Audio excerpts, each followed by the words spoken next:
I used to believe I could read people, that I had this uncanny ability to see through lies and detect even the slightest hint of deception. 5 months ago, I would have bet my life on it. Now, I'm not so sure anymore. My relationship with James was everything I thought I wanted. We met at a coffee shop in Boston where I'd stop for my morning latte before heading to the publishing house where I worked. He was the new barista with kind hazel eyes and a smile that made the cold New England mornings feel a little warmer. After weeks of stolen glances and small talk about my usual order, he finally wrote his number on my cup. Classic, maybe even a bit cliché, but it worked. Our first date was at the Harbor Walk. The November air was crisp, but James brought an extra scarf, deep blue, handmade. Just in case, he said. We talked until sunset, watching the sky turn orange over the water while sharing stories about our childhoods, our dreams, our fears. It felt real. It felt safe. For 8 months, we built what I believed was something solid. Weekend trips to Cape Cod, quiet evenings cooking together in my small apartment in Somerville, and lazy Sunday mornings reading the Boston Globe in bed. James met my parents, charmed my friends, and most importantly, seemed to get along perfectly with my older sister, Olivia. Liv and I had always been close despite our 3-year age gap. She was the one who held my hand through our parents' messy divorce when I was 12. She was my rock, my confidant, my protector. When she met James at my birthday dinner last spring, she hugged me afterwards and whispered, "He's the one, Emma. Don't let him go." Her approval meant everything to me. Looking back, I should have noticed the subtle changes. The way James would check his phone more frequently when we were together. How he'd sometimes mention things about Liv that I hadn't told him. The occasional cancellation of our plans due to work emergencies that never quite added up. But love, or what I thought was love, has a way of blinding you to the obvious. The day everything fell apart started ordinarily enough. My phone had died after getting caught in a sudden downpour the night before. James offered to let me use his old phone until I could get mine fixed. "It's just sitting in my drawer anyway," he said, kissing my forehead. "There's nothing on it except some old photos and apps." I was at work, using his phone to check my emails when a notification popped up. A text message from a contact saved simply as "Oh." Just seeing that single letter caused something to twist in my stomach.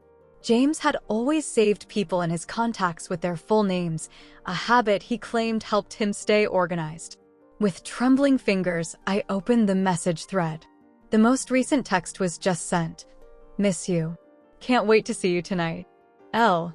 I scrolled up, each message making it harder to breathe.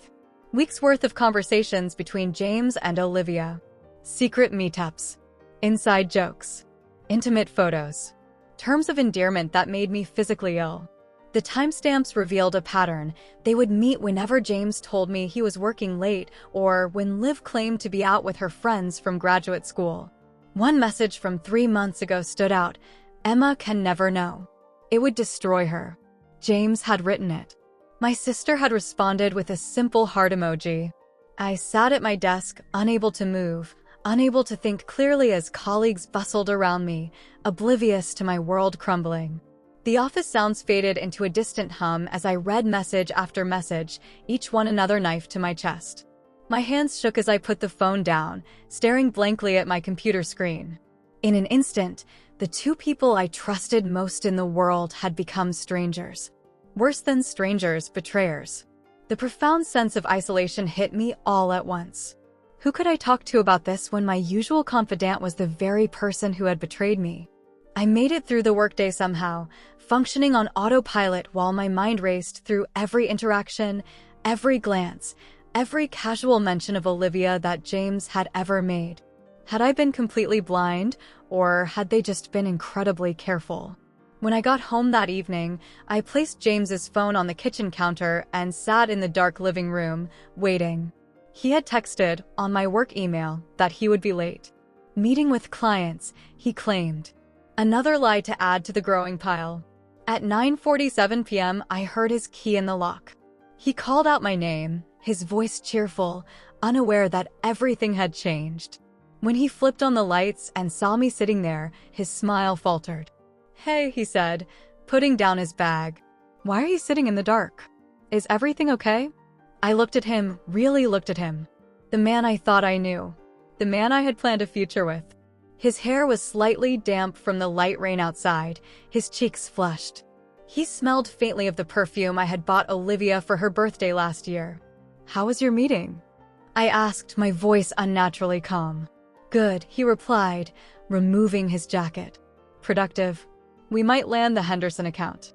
Another lie, delivered with such ease that it almost made me doubt what I had discovered. Almost. That's funny, I said, because I thought you might have been with my sister instead. The color drained from his face so quickly it was almost comical. His mouth opened and closed like a fish out of water as he struggled to find words. Emma, I don't.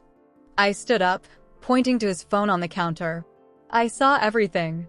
In that moment, watching panic and guilt flash across his features, I felt something shift inside me.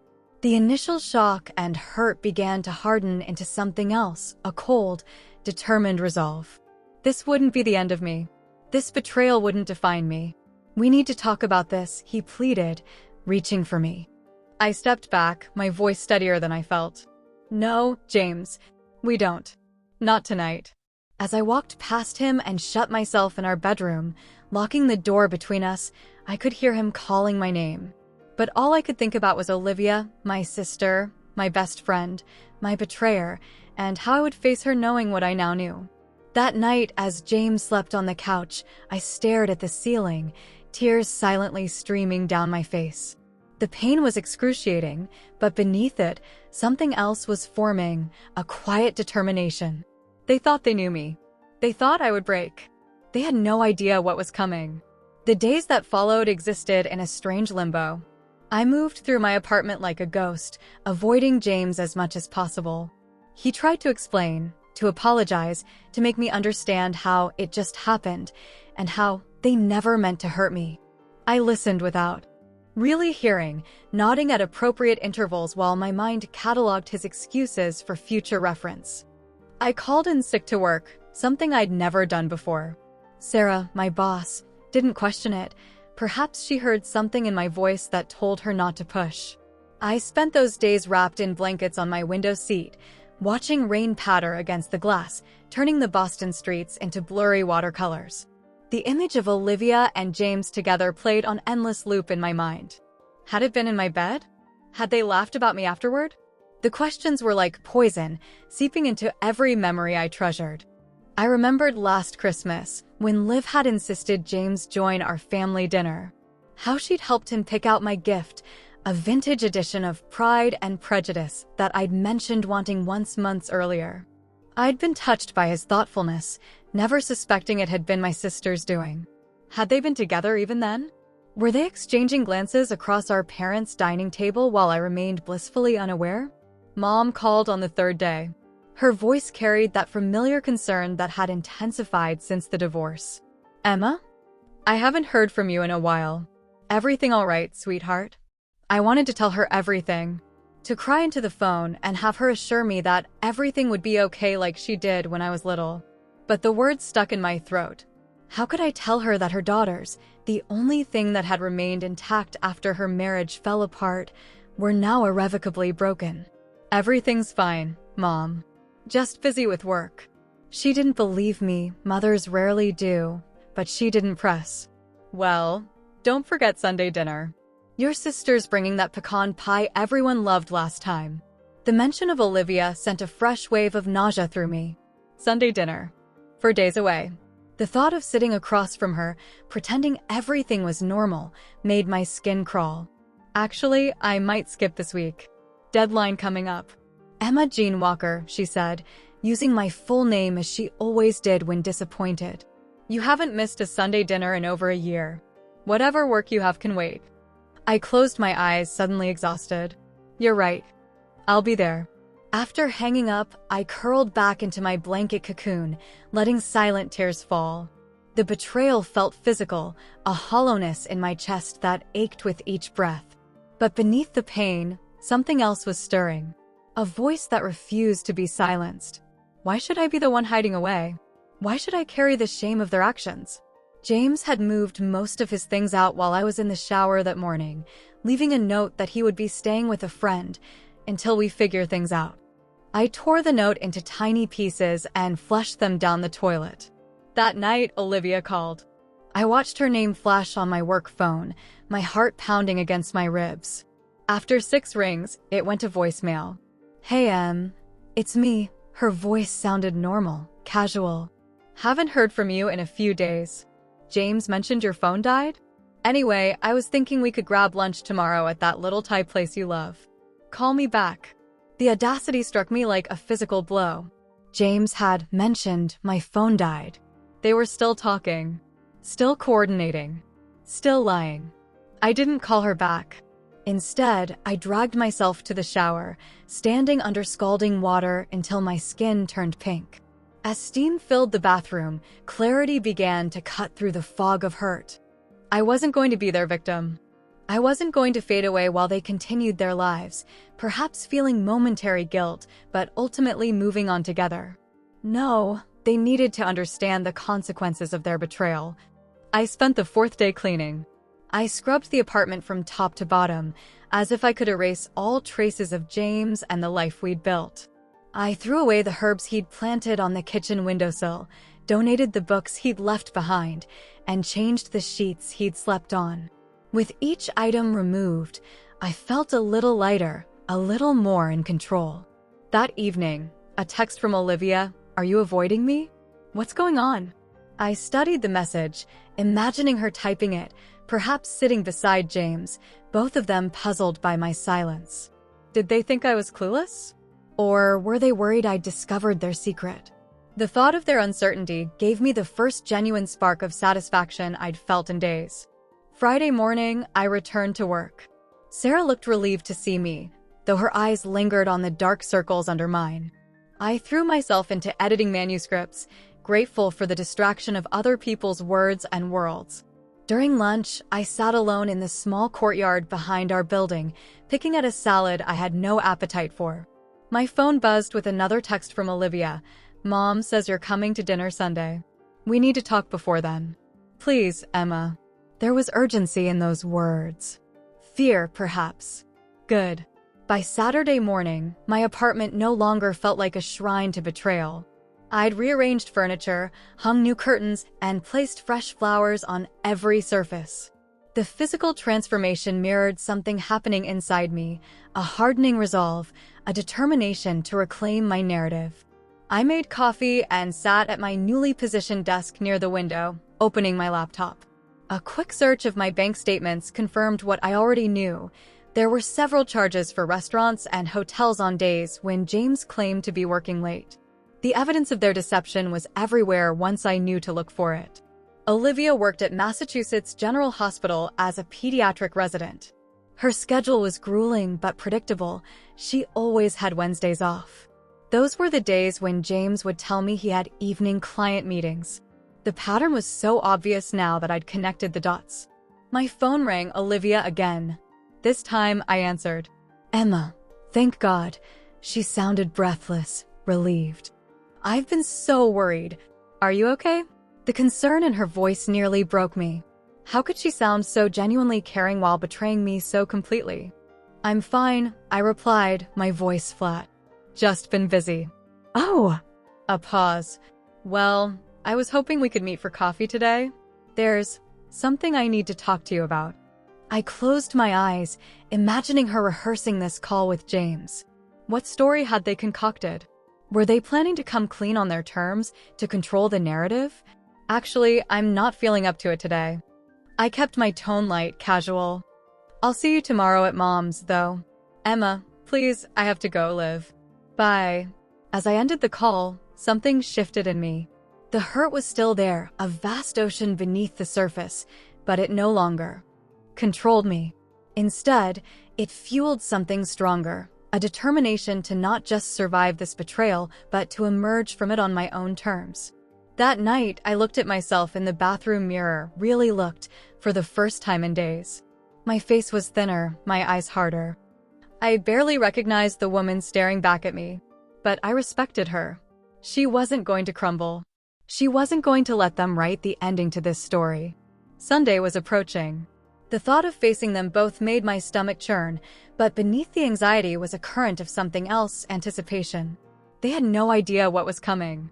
They thought they knew me, sweet, trusting Emma who always gave people the benefit of the doubt. They were about to meet someone else entirely. As I crawled into bed that night, I felt calmer than I had in days. The path forward wasn't entirely clear, but the direction was. This wasn't just about exposing their betrayal anymore, it was about reclaiming my power. And for the first time since finding those messages, I slept without dreaming of them. Sunday morning dawned bright and clear, a mockery of the darkness I carried inside. I sat at my kitchen table with a cup of coffee growing cold, systematically reviewing everything I knew. The affair had been going on for at least 3 months, based on the timestamps of their messages. They'd been careful, meeting on Olivia's days off, using vague excuses that wouldn't raise suspicion. But they'd gotten sloppy, comfortable in their deception. That would be their downfall. Mom's Sunday dinners were a tradition that had survived even the worst of our parents' divorce. They were held at her cozy Victorian in Cambridge, a neutral ground where our fractured family could pretend to be whole for a few hours. Dad never attended, he had a new family in Connecticut now, but Mom insisted we maintain some semblance of normalcy. Today's dinner would be anything but normal.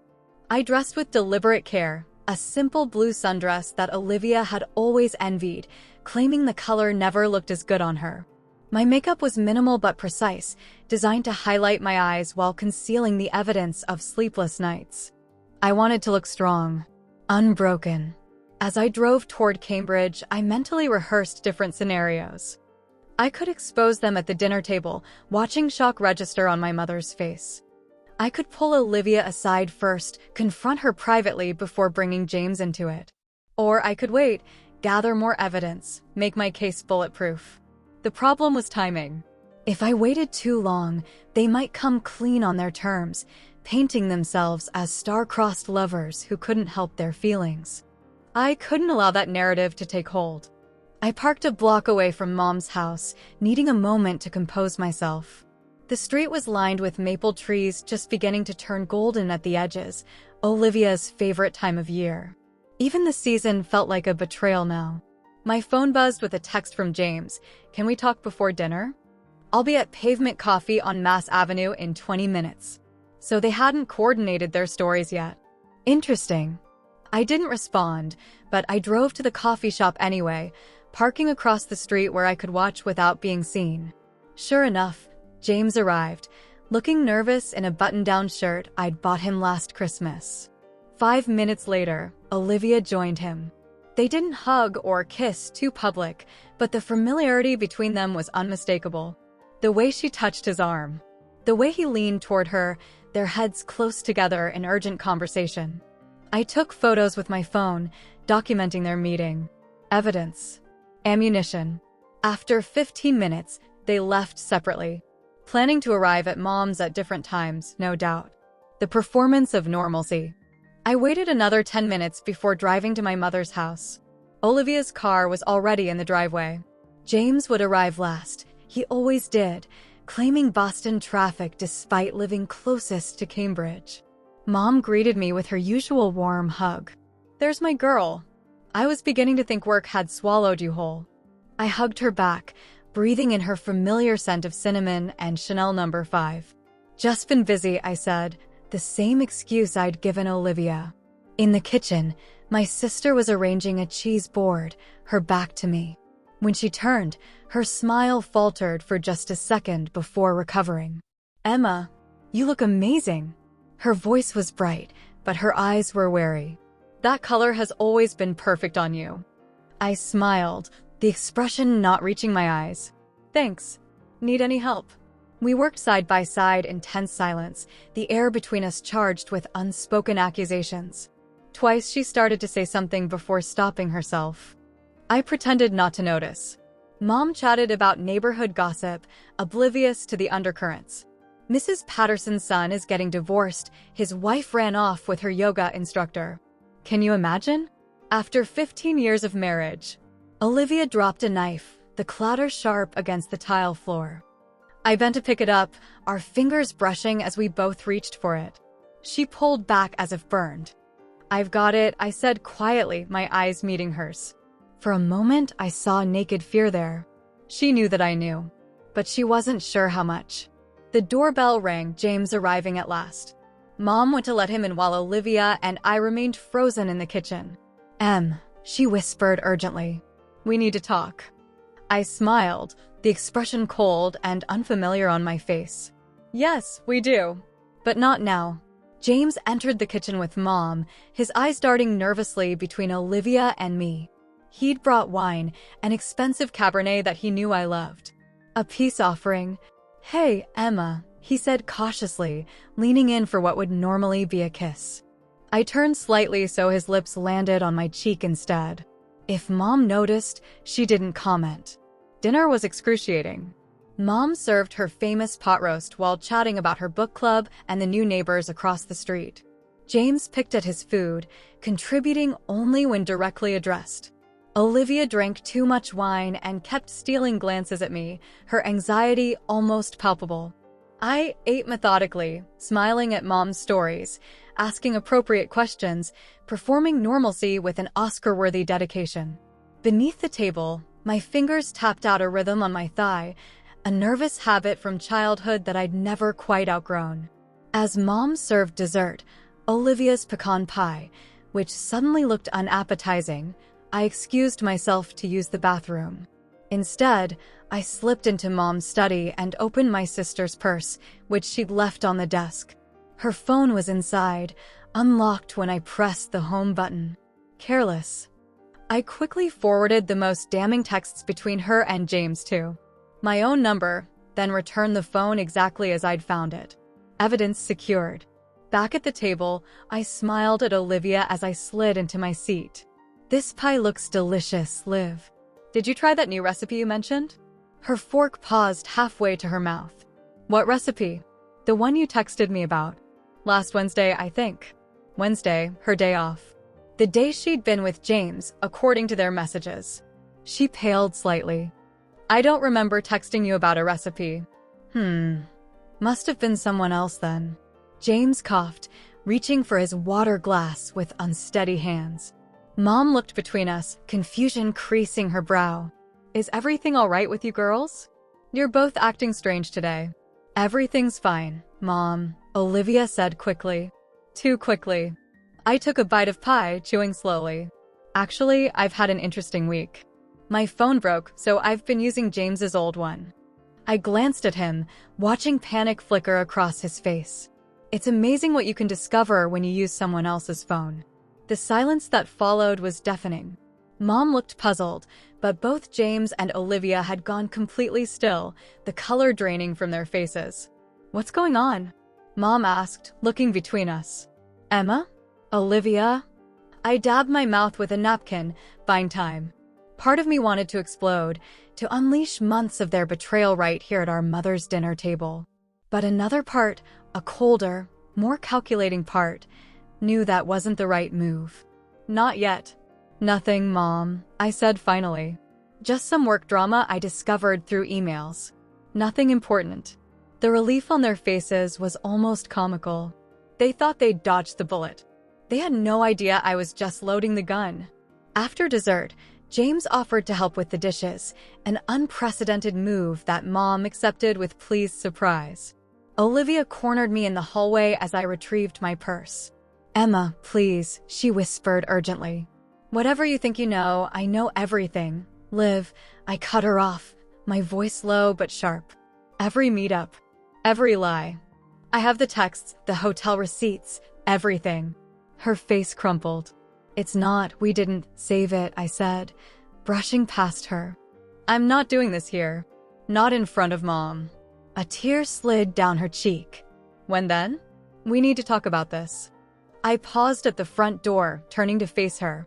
My sister, my former best friend, the woman who had betrayed me in the most fundamental way possible. "Friday," I said coolly. "Dinner at my place. 8 o'clock. You and James. Don't be late." Her eyes widened. "You want us to come together? Isn't that what you've been doing all along?" The words were deliberately cruel, designed to cut. Friday, 8 o'clock. I'll cook. As I drove home, a strange calm settled over me. The plan was taking shape now. 5 days to prepare. 5 days to transform my apartment into the perfect stage for the confrontation that would change everything. That night, I sat at my kitchen table with a legal pad, methodically listing every question I wanted answered, every piece of evidence I'd gathered, every painful detail I wanted them to acknowledge. This wouldn't be a screaming match or a tearful reconciliation. This would be a reckoning. I opened my laptop and began making reservations, a hotel for the weekend, tickets to a gallery opening in New York I'd been wanting to attend. After Friday, I would need space, distance, a reset. As Monday dawned, I felt different. Focused. The hurt and betrayal were still there, but they'd been channeled into something productive. Something powerful. I was no longer just reacting to their betrayal. I was orchestrating its aftermath. At work, I requested Friday off, telling Sarah I needed a long weekend for personal reasons. She agreed without question, perhaps relieved to see me functioning again. Each evening that week, I refined my plan. I chose the menu carefully: James's favorite appetizer, Olivia's preferred wine, a main course I'd perfected during our childhood cooking competitions. I wanted them comfortable, off guard. I rehearsed what I would say, practicing in front of the mirror until my voice no longer shook, until the words flowed smoothly, each one a precisely aimed arrow. I printed emails, screenshots of texts, credit card statements, all arranged in a folder labeled with their names. Thursday night, I set the table with my grandmother's china, the set Mom had given me when I got my first apartment. 3 places, elegant but not overwrought.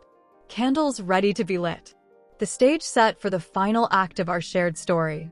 As I fell asleep that night, I felt strangely at peace. Tomorrow would be painful, yes, but necessary. Like setting a broken bone so it could heal properly. They had shattered my trust, my sense of self. But from those fragments, I was building something new. Something stronger. Friday morning arrived with a gentle rain that cleared by noon, leaving the air fresh and clean. I moved through my preparations with methodical calm, chopping vegetables, marinating chicken, chilling wine. Each task a step closer to the moment of truth. By 7:30, everything was ready. I changed into a simple black dress, applied makeup with a steady hand, and poured myself a glass of wine that I wouldn't drink.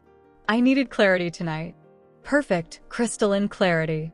At precisely 8 o'clock, the doorbell rang. I took a deep breath, smoothed my dress, and moved to answer it. They had arrived together after all. How fitting. It was time. I opened the door to find them standing awkwardly apart, as if trying to prove something. James clutched a bouquet of lilies, my favorite, while Olivia held a bottle of wine. They're peace offerings. Come in, I said, stepping aside with a smile that didn't quite reach my eyes. They exchanged a nervous glance before entering.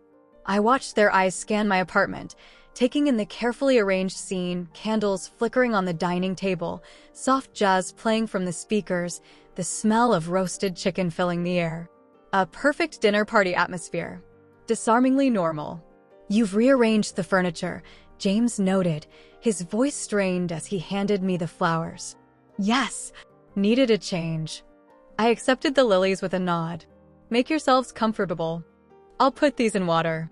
In the kitchen, I arranged the flowers in a vase, listening to their murmured conversation in the living room. Their voices were too low to distinguish words, but the tension in their tone was unmistakable. Good. Let them squirm. When I returned, they were sitting on opposite ends of the sofa, postures rigid. I placed the wine Olivia had brought, a Pinot Noir from the Willamette Valley, on the coffee table without opening it. I'd already decanted the bottle I'd selected for the evening. Dinner's almost ready, I said, pouring 3 glasses of Cabernet from the decanter. But first, a toast. They accepted their glasses warily. Olivia's hand trembled slightly, the wine rippling with her nerves. To honesty, I said, raising my glass. May we all find the courage to speak our truths tonight. Their glasses clinked against mine with dull reluctance. James took a large gulp while Olivia merely wetted her lips.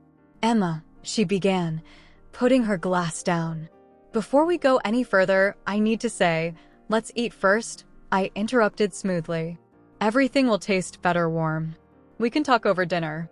In the kitchen, I arranged the final touches on our plates, herb-roasted chicken with root vegetables, James's favorite meal that I'd cooked countless times during our relationship. I'd prepared it flawlessly tonight, each element timed to perfection. We ate in uncomfortable silence punctuated by forced compliments about the food. I responded graciously, playing the role of perfect hostess while watching them pick at their meals, appetites clearly diminished by anxiety. Remember when we used to have Sunday dinners at our apartment in college, Liv? I asked casually, cutting into my chicken. You always burned the rice. A flash of confusion crossed her face at this unexpected reminiscence. Yeah, you'd try to save it by adding more water, but it never worked. We ate it anyway, I continued. Because that's what sisters do, right? We cover for each other. We protect each other. Olivia put down her fork, her face pale. Emma, more wine. I stood abruptly, reaching for the decanter before she could continue. My hand brushed against her water glass, tipping it over. The liquid spread across the white tablecloth, seeping toward the folder I'd left at the edge of the table. Oh no! I exclaimed with exaggerated concern, quickly lifting the folder before the water could reach it. That was close. What's that? James asked, eyeing the folder as I deliberately placed it on the sideboard behind me. Just some documents, I replied vaguely. Work stuff. His eyes lingered on the folder for a moment before returning to his plate. I could almost see his mind working, wondering if those documents contained evidence of their betrayal. How's the hospital, Liv?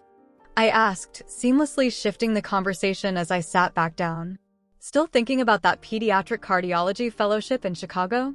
She blinked, caught off guard by my knowledge of her career plans, something she'd apparently only discussed with James, according to their messages. Yes. How did you know about that? I smiled. You mentioned it. Don't you remember? James coughed, reaching again for his wine glass. His third refill. The alcohol was loosening him, a slight flush colored his cheeks. This chicken is really good, he said, an obvious attempt to change the subject. Just like you used to make on our anniversaries.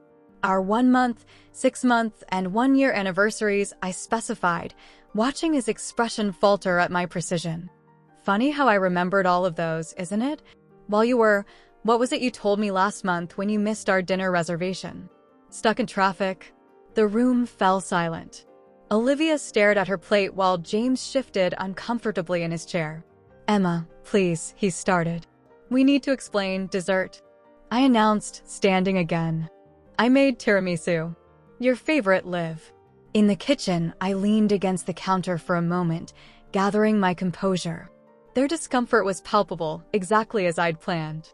Every casual reference to their betrayal, every apparently innocent question that revealed my knowledge of their affair, it was all building toward the moment of confrontation. I heard whispers from the dining room, urgent, frightened. They were conferring, trying to align their stories before the inevitable. Too little, too late. I returned with the tiramisu, setting a perfect portion before each of them. I used the recipe Mom taught us, Liv. Remember how she said the secret was in the coffee? Not too strong, not too weak. Olivia nodded mutely, not touching her dessert. James took a small bite, then pushed his plate away. Emma, he said finally, his voice heavy with resignation. We need to talk about what's happened. I tilted my head, the picture of innocence. What's happened? I think you know, Olivia whispered, tears forming in her eyes. And I'm so sorry. I took a deliberate bite of tiramisu, savoring it before responding. Sorry for what, exactly? Be specific, Liv. Her gaze dropped to her lap. For betraying your trust. For James and I. For sleeping with my boyfriend? I supplied when she faltered. For lying to my face for months? For meeting at the Marriott on Tremont Street every Wednesday while telling me you were at study group. They both flinched. James's face had gone ashen. How did you know about the Marriott? He asked hoarsely. I stood, retrieving the folder from the sideboard. I know everything, James. Every meeting. Every lie. Every pathetic little excuse you both made. I placed the folder on the table but didn't open it yet. It sat between us like a loaded gun. We weren't thinking clearly, Olivia said, tears now streaming down her face. It just happened, and then we didn't know how to stop, how to tell you. It just happened, I repeated, my voice flat. Repeatedly. For months. In hotel rooms you charged to your credit card, James. In restaurants across town where you might be recognized. It just happened. He reached for my hand across the table. I pulled away. Emma, please, he begged. We never meant to hurt you. We were going to tell you. We just wanted to find the right time. I finished for him. How considerate. I opened the folder at last, methodically removing its contents, printed text messages, hotel receipts, photos from my surveillance outside the coffee shop. I arranged them on the table like playing cards, watching their faces as they realized the extent of my knowledge. You've been investigating us? James asked, his voice a mixture of shock and indignation. No, James. I've been gathering evidence. I crossed my arms. Evidence of how the two people I trusted most in the world conspired to deceive me. Olivia was openly sobbing now. Emma, I know we can never make this right, but please, you're right, I interrupted coldly. You can never make this right. But you can both sit here and answer every question I have. You owe me that much. The room fell silent except for Olivia's muffled sobs. Outside, rain had begun to fall again, droplets pattering against the windows in a gentle rhythm that belied the storm inside. I reached for the decanter, refilling my stillful glass for effect. The wine caught the candlelight, deep crimson like freshly drawn blood. Appropriate, given what was about to unfold. So, I said, settling back in my chair with deliberate calm. Let's start at the beginning. When did it start? And don't lie to me. Not anymore. They exchanged a look, that familiar, intimate glance that now made sense in the worst possible way. The look of two people sharing a secret. Only it wasn't a secret anymore. The stage was set. The players were in position. The performance was about to begin in earnest. And I, for once, was directing the scene. It started in April, James admitted, his voice barely audible over the rain. At your birthday dinner. The irony wasn't lost on me. My own birthday, the celebration of my existence, had sparked their betrayal. My birthday, I repeated, the words tasting bitter. While I was opening presents and blowing out candles, you two were what? Exchanging phone numbers? Making plans? Olivia shook her head, tears still streaming down her face. No, nothing happened that night. We just talked while you were in the kitchen with Mom.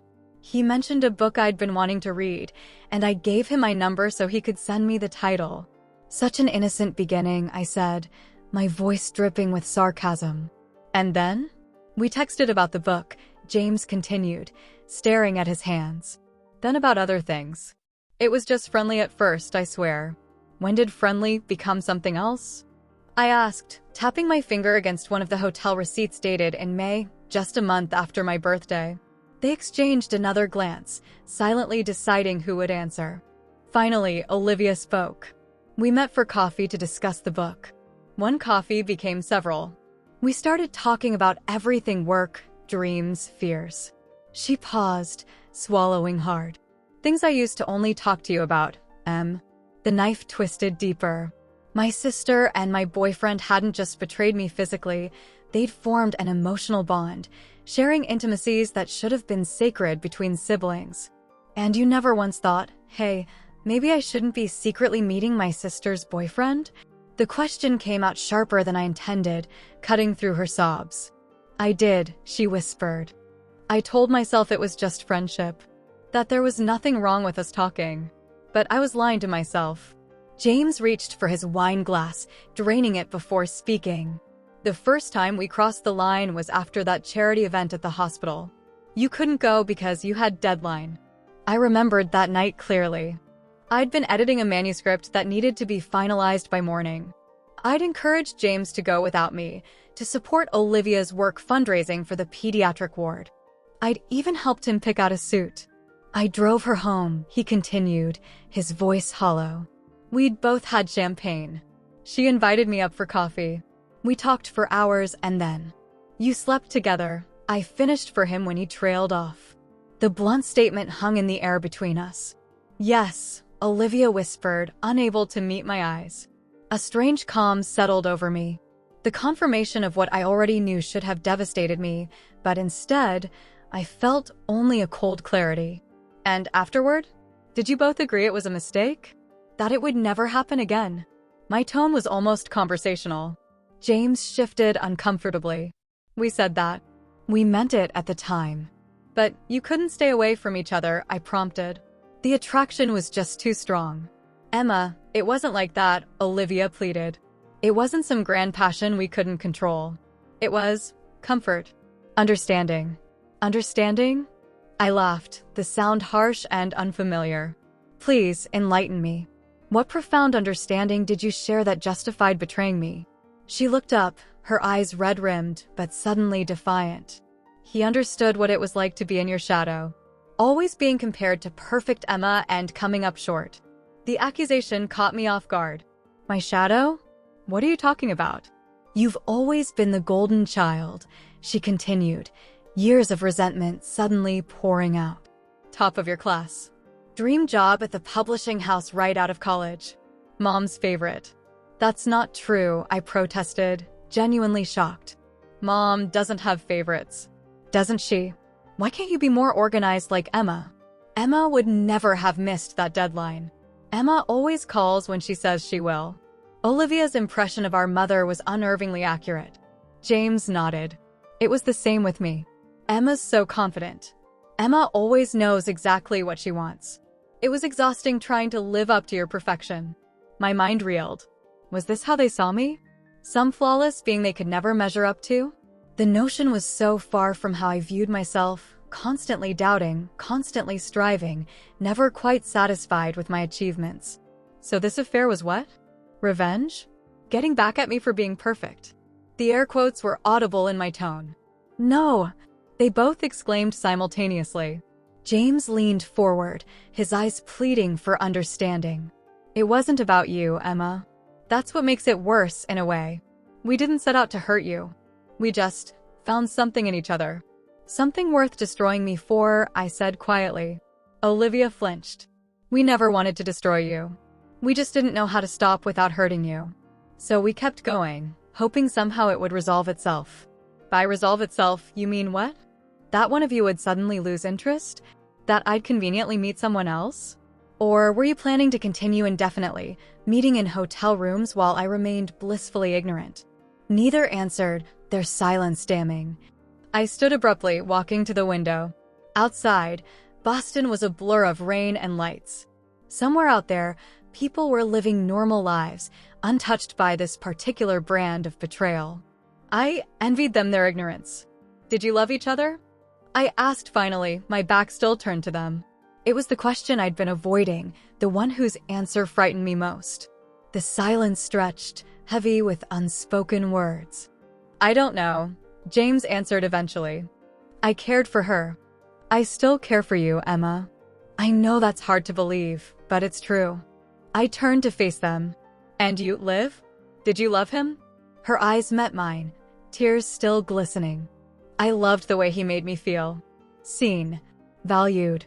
Not as Emma Walker's little sister, but as Olivia. The words hit me like physical blows.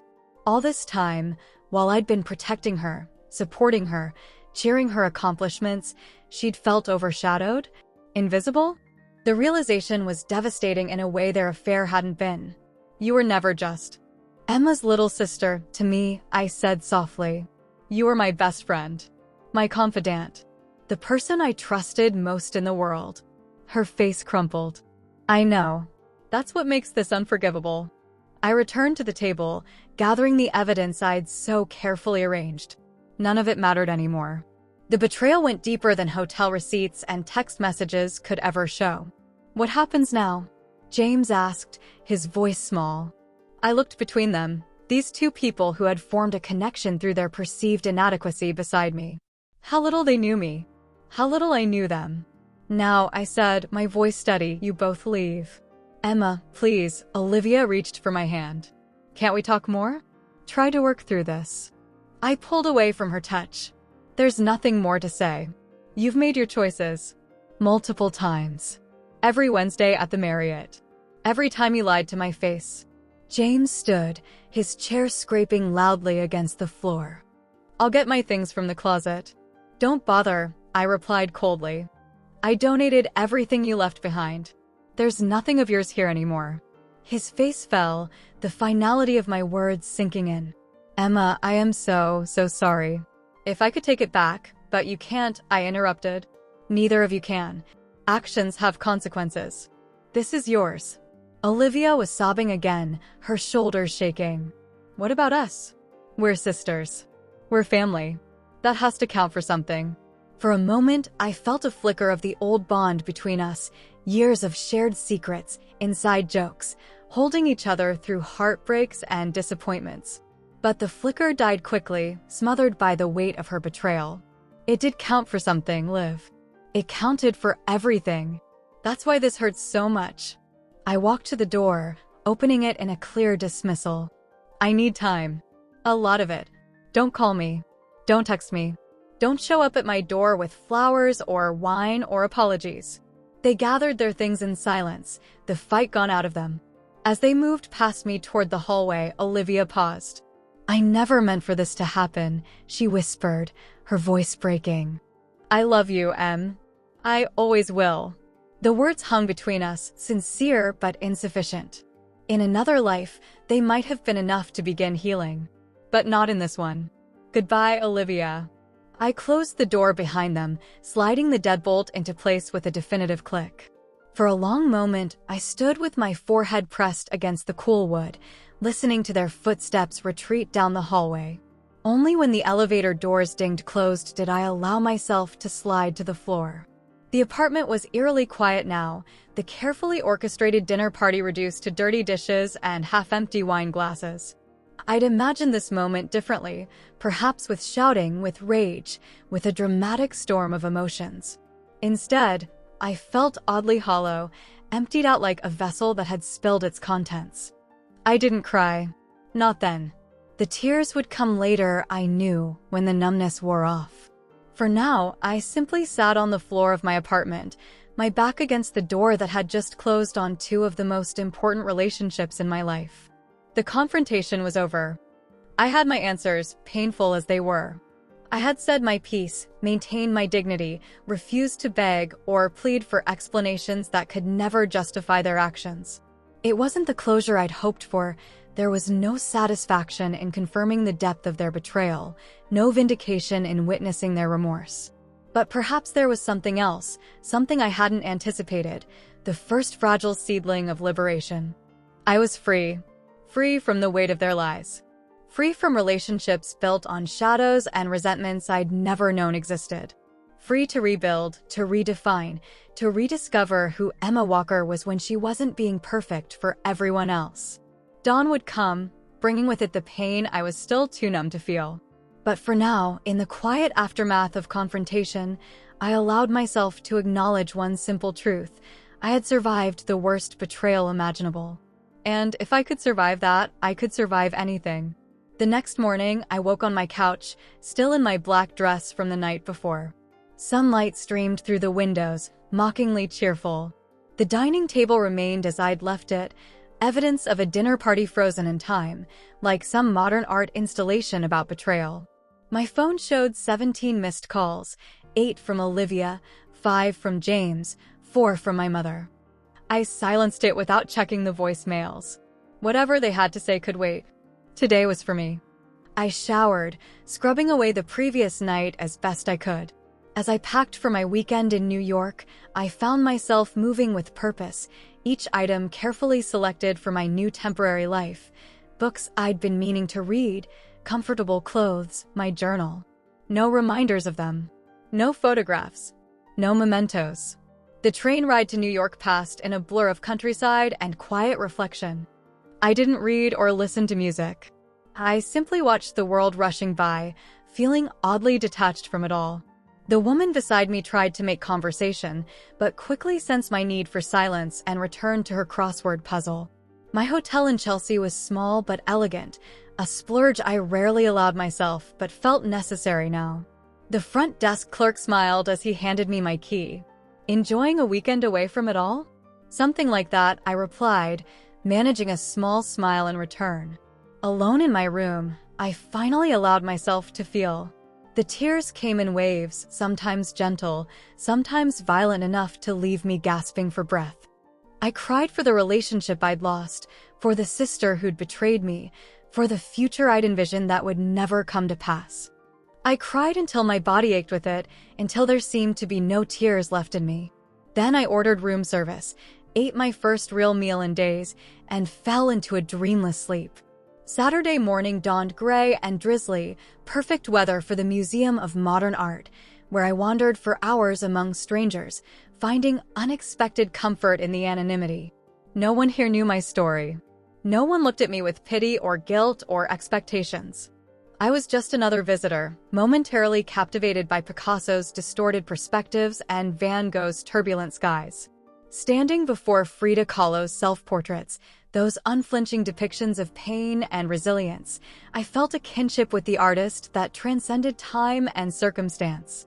She too had known betrayal, had transformed her suffering into something powerful and enduring. Perhaps there was wisdom in that approach. That evening, I attended the gallery opening. I'd booked tickets for a showcase of emerging female photographers whose work explored themes of identity and transformation. The irony wasn't lost on me. "What brings you to our little exhibition?" asked a woman with short silver hair and striking blue eyes. Her name tag identified her as Elaine Mercer, curator. "I'm in the middle of a transformation myself," I replied honestly. Seemed fitting. She smiled knowingly. "The best kind of audience. The ones who need it." She gestured to a photograph of a phoenix rising from a burning wedding dress. "Miranda's work might speak to you then." It did. The entire series did. Images of destruction and rebirth, loss and discovery, endings and beginnings interwoven in a visual narrative that could have been telling my own story. "Are you an artist?" Elaine asked as I lingered before a particularly moving piece. Editor," I answered. "At Walker Publishing in Boston." Her eyebrows rose. "We're showcasing a book of these photographs next month. Your press might be interested in the East Coast rights." We exchanged business cards, the interaction pulling me momentarily back into the professional world I'd temporarily escaped. It felt good, this reminder that I was more than the woman who had been betrayed. I was still Emma Walker, editor, professional, person with value beyond my broken relationships. Sunday brought sunshine and a newfound energy. I walked the High Line from end to end, relishing the unique perspective of the city from the elevated park. Below, New Yorkers went about their lives, walking dogs, pushing strollers, holding hands, arguing, laughing. Life continuing as it always did, regardless of individual heartbreaks. My phone buzzed with a text from my mother. "Emma, please call me. I'm worried." I sat on a bench surrounded by flowering shrubs and called her. "Emma." Her relief was palpable. "Where are you? Are you okay?" "Olivia's been crying for 2 days straight and won't tell me what happened." I took a deep breath. "I'm in New York, taking some time for myself. And no, I'm not okay, but I will be." "What's going on? Did you and your sister have a fight?" The simplicity of her question almost made me laugh. "A fight?" As if we were children squabbling over a borrowed sweater or an unkept secret. "It's more than that, Mom. Olivia and James have been having an affair for months." The silence on the other end stretched for so long I wondered if we'd been disconnected. "Mom?" "I'm here," she said finally, her voice small. "Oh, Emma. I don't know what to say." "You don't have to say anything. I just needed you to know why I won't be at Sunday dinners for a while." "Of course," she whispered. "Take all the time you need." "I'm so sorry, sweetheart." We talked a bit longer, my mother carefully avoiding pressing for details or offering platitudes. Instead, she told me about her garden, her book club, the new recipes she was trying, normal things that reminded me life continued outside the bubble of betrayal I'd been living in. After hanging up, I felt lighter. The act of telling my mother, of speaking the betrayal aloud to someone who loved me unconditionally, had loosened something tight within my chest. That evening, I sat in a small Italian restaurant in the village, eating pasta and people-watching. The couple at the next table was clearly on a first date. Awkward pauses, nervous laughter, tentative compliments. I remembered that feeling, the butterflies, the possibilities, the hope of something wonderful beginning. I wondered if I would ever feel it again, or if James's betrayal had permanently altered my capacity for trust. My waiter, a gray-haired man named Marco with kind eyes, noticed me watching the couple. "Young love," he said with a smile as he refilled my water. "So beautiful, so terrifying." I nodded, returning his smile. "Both, definitely." "You have loved and lost," he observed, his Italian accent making the words sound almost poetic. It wasn't a question. "Yes." "Then you know something they do not," he gestured to the nervous couple. "That, even when love ends, you survive. This is wisdom they have not earned yet." His words stayed with me as I walked back to my hotel through the vibrant Sunday night streets. Survival was wisdom. Pain was knowledge. Betrayal was a brutal teacher, but its lessons, once learned, were never forgotten. Monday morning, I checked out of the hotel and boarded the train back to Boston. As the city skyline appeared in the distance, I felt a familiar tightening in my chest, the instinctive dread of returning to the scene of trauma. But beneath it was something else, determination. This was my city too. My life. I wouldn't be driven from it by their betrayal. My apartment felt different when I returned, not the shrine to heartbreak I'd left, but just a space, my space, waiting to be reclaimed. I opened all the windows, letting the spring air circulate. I cleared the dining table, washing away the evidence of Friday night's confrontation. I changed the sheets, rearranged the furniture again, ordered new curtains online. Tuesday, I returned to work. Sarah greeted me with concern in her eyes, but didn't pry. My colleagues sensed something had changed. Perhaps it was the way I held myself, a new guardedness in my interactions, but respected my privacy. I threw myself into my manuscripts, finding solace in other people's words, in stories where conflict led to growth, where characters emerged stronger from their trials. In the margins of one particularly moving passage about resilience, I wrote, "This is the journey. Pay attention." Weeks passed. Spring bloomed fully into summer. Boston transformed from the muted tones of early spring to vibrant greens and bright flower boxes on Beacon Hill. I established new routines, Saturday mornings at the farmer's market, Sunday afternoons reading in the public garden, weekday evening runs along the Charles River. Olivia tried to contact me several times, calls, texts, even a handwritten letter that arrived in mid-June. I read it once, absorbing her apologies, her explanations, her pleas for forgiveness, then filed it away, not yet ready to respond. James sent flowers on what would have been our anniversary.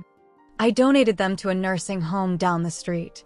My mother respected my absence from Sunday dinners, but called regularly, our conversations carefully navigating around the Olivia-shaped hole in our family dynamic. "She misses you," Mom said once, tentatively.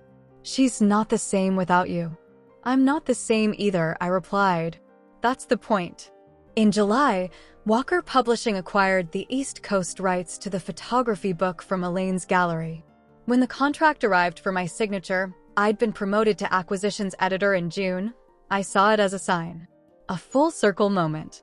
The exhibition that had spoken to me in my darkest hours would now be part of my professional success.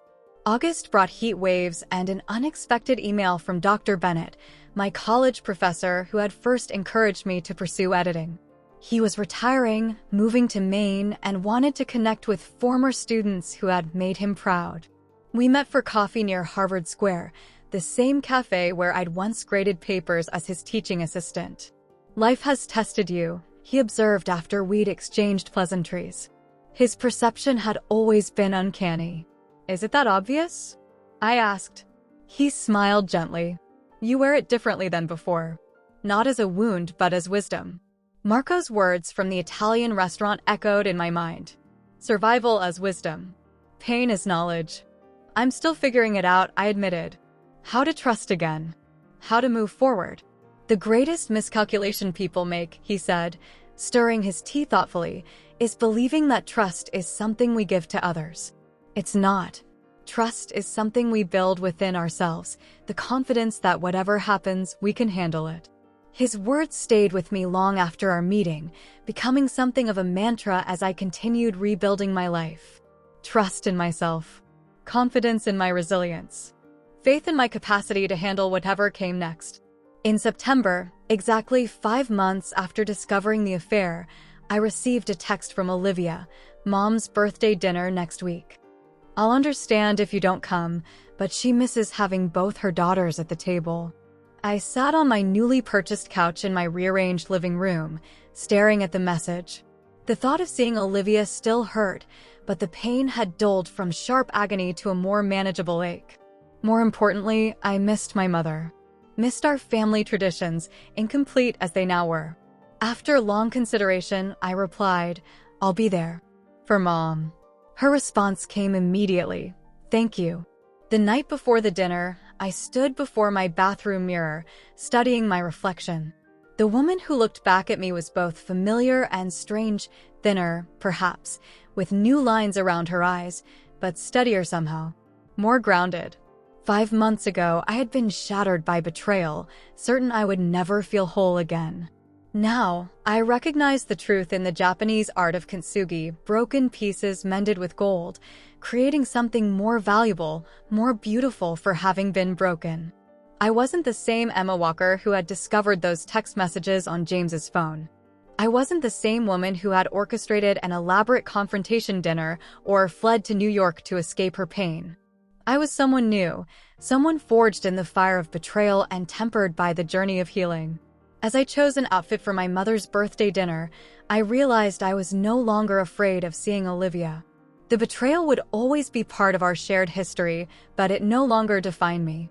It was simply something that had happened, a chapter in a much longer story that was still being written.